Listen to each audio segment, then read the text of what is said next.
অনেকদিন ধরে তোমাদেরকে কিছু শেখাবো সে অপেক্ষায় আছি এবং তোমাদের সাথে কিছু কথা বলার অপেক্ষায় আছি। আমি তোমাদের সাথে অনেকদিন যাবত ভাবছি কিভাবে তোমাদের সাথে কথা বলা যায়, কিভাবে যোগাযোগ করা যায়। তোমাদের একটা উত্তরের আশায় আছি, উত্তরের প্রতীক্ষায় আছি, তোমাদের একটা লাইক বা কমেন্টের প্রতীক্ষায় আছি এবং আমি ইংলিশ শেখার প্রতীক্ষায় আছি। তুমি ইংলিশ শেখার প্রতীক্ষায় আছো, ইংলিশ শেখার প্রতীক্ষায় আছো, আমরা ইংলিশ শেখার প্রতীক্ষায় আছি বা ইংলিশ লার্নিং সেন্টারে যাওয়ার অপেক্ষায় আছি বা প্রতীক্ষায় আছি। এই যে অপেক্ষায় থাকা বা প্রতীক্ষায় থাকা, যেমন তোমার একটা ইমেলের প্রতীক্ষায় আছি বা অপেক্ষায় আছি, এইসব ক্ষেত্রে তুমি এই কথাটাকে কিভাবে ইংলিশে বলবে, কিভাবে বলবে? চলো দেখি। সিম্পল একটা স্ট্রাকচার এখানে আমরা দেখতে পাচ্ছি। Subject, subject, look forward two, simple একটা স্ট্রাকচার, খুব সহজে মনে রাখো, মুখস্থ করার দরকার নেই। আমার সাথে সাথেই যারা দেখছো বা দেখছেন তারা সঙ্গে সঙ্গে এটা অবজার্ভ করবে, প্র্যাকটিস করবে, সাথে সাথে যদি কমেন্ট বক্সে এটা জানিয়ে দিতে পারো তোমার নিজস্ব তৈরি করা একটা সেন্টেন্স। আবার তুমি চাইলে আমাকে ইনবক্স করতে পারো, একটি বা দুইটি বা নিজেদের মতো করে কিছু এক্সারসাইজ করে জমা দিতে পারো। সাবজেক্ট লুক ফরওয়ার্ড টু, ভার্বের সাথে ING. Subject look forward to, ভার্বের সাথে আইএনজি বা এক্সটেনশন। তাহলে এই ক্ষেত্রে আবার একটু ডিফারেন্ট আছে। এখানে আমি দিয়েছি ভার্ব উইথ আইএনজি। এটা এমনও হতে পারে লুক ফরওয়ার্ড টুর পরে আমরা অনেক সময় দেখব নাউন অথবা প্রোনাউনও থাকতে পারে, নাউন অথবা প্রোনাউন থাকতে পারে। সাবজেক্টের পরে লুক ফরওয়ার্ড টু থাকবে এবং ভার্বের সাথে আইএনজি হতে পারে, আবার কোনো কোনো ক্ষেত্রে নাউন অথবা প্রোনাউন হতে পারে। সো দুইটা বিষয়, নাউন অথবা প্রোনাউন বা সাবজেক্ট ভার্বের সাথে আইএনজি থাকবে। এভাবেই দুটো ট্রিক্সকে ফলো করে আমরা যে সেন্টেন্সগুলো ক্রিয়েট করেছি। আমি এখানে 5টি সেন্টেন্স ক্রিয়েট করেছি। আমি এর আগে কিছু সেন্টেন্স বলেছি।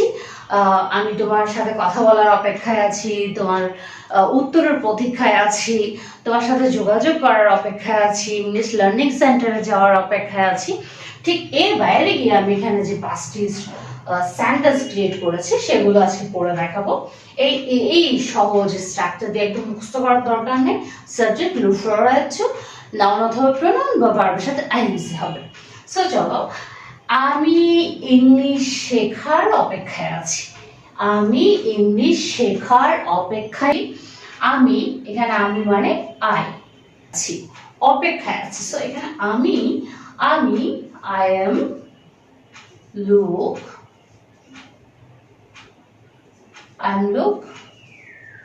forward to learning. I am look forward to learning. আমি ইংলিশ শেখার অপেক্ষায় আছি। I am look forward to learning. I am look forward to learning. আমি ইংলিশ শেখার প্রতীক্ষায় আছি। আমি তোমার ইমেল পাওয়ার প্রতীক্ষায়। I look forward to your email. I look forward to your email. আমি তোমার ইমেলের প্রতীক্ষায় আছি। I look forward to your email. আমি তার সাথে কথা বলার প্রতীক্ষায় আছি। আমি তার সাথে কথা বলার প্রতীক্ষায়, আমি তার সাথে কথা বলার প্রতীক্ষায় আছি। এই সেন্টেন্সটাকে যদি বলি, I am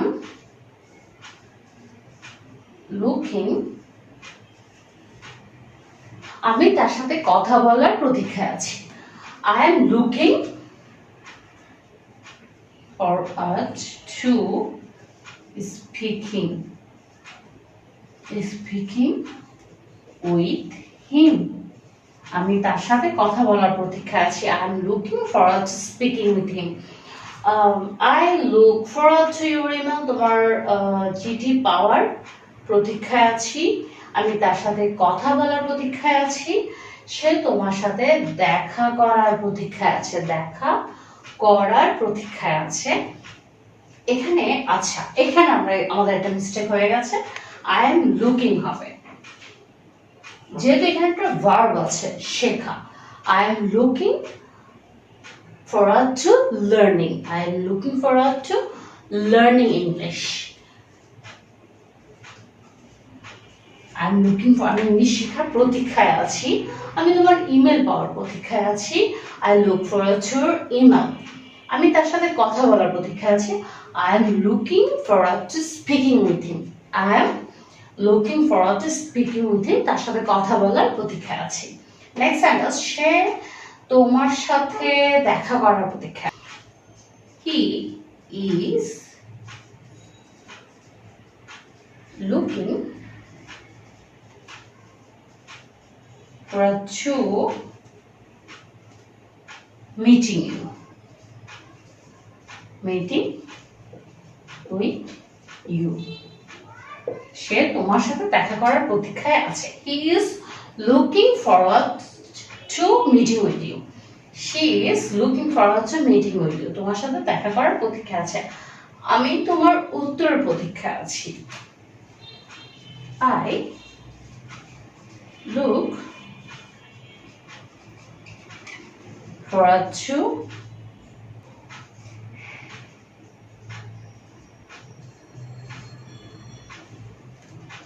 I look forward to your reply. I look forward to your reply. I look forward to reply. আমি তোমার উত্তর প্রতীক্ষা আছি।